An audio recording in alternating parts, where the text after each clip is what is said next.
Aw, geez. The truck driver was exasperated. Come on, get the hell up and out of there. The driver wondered how he had missed the addition of his unwelcome baggage. Come on, Rummy, he insisted, more disgusted than angry. It's time to go. Time to go, the unwelcome baggage barely more than muttered, as he shook his head to come back to a state resembling consciousness. Sure, yeah. Sorry about the trouble. Where are we? Fort Wayne, the truck driver sighed. Fort Wayne, Indiana. The baggage gathered himself up and slid out of the trailer, then tried to steady himself on the cool concrete.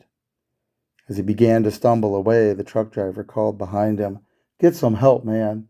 Get some help. That's why I came to Indiana, the baggage thought. There's only one thing left to help. He managed to smile as he rummaged through his meager belongings to find his only remaining cash. Baggage searching through luggage. He may have even chuckled as he began his epic quest for that nearest liquor store and the one thing, the only thing he ultimately and finally needed. After a long day of drinking straight from the half-gallon jug, the unwelcome baggage finally slopped down in the dark alley behind the Chestnut Bar. He remembered this place well. He had started his life of drinking inside the bar many years ago as a student at the local university. What a different time that was, a different life. Once he had had a life full of potential, and then he had discovered booze. Now life was over. Well, it was almost over. There was only one final act in the tragedy to be played. Long ago, he had given up any hope of surviving. Long ago, he had begun hoping just to die in a drunken stupor and end his misery. The nightmarish cycle of alcoholism had run its full measure upon him. He didn't really want to die. He just needed the misery to end. Day after day, he drank more and more and more, and somehow or another, he just couldn't seem to finally die.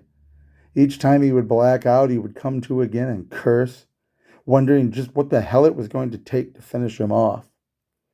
Then one day he remembered. In Indiana, they carried harder stuff. Moonshine hard stuff.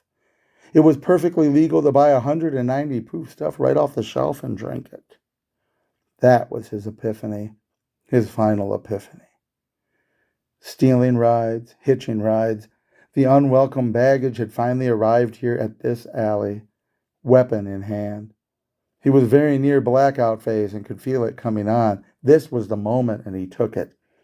Screwing the top off the 190 proof vodka he had purchased earlier for the purpose, he guzzled and guzzled, forcing it down until it was gone. When it was finally consumed down to the last drop, he dropped it on the cool concrete beside him and watched it gently roll away. Like the boatman crossing the river Styx, it seemed to be carrying his soul along with it. There would be no waking up this time. The unwelcome baggage had finally figured it out, how to get enough of the poison into himself before the blackout came. As he faded off to oblivion, he was hopeful for the first time he could remember in many years and many bottles. The unwelcome baggage, never wanted, never claimed, slid down the eternal conveyor belt to the outer darkness of the refuse beyond.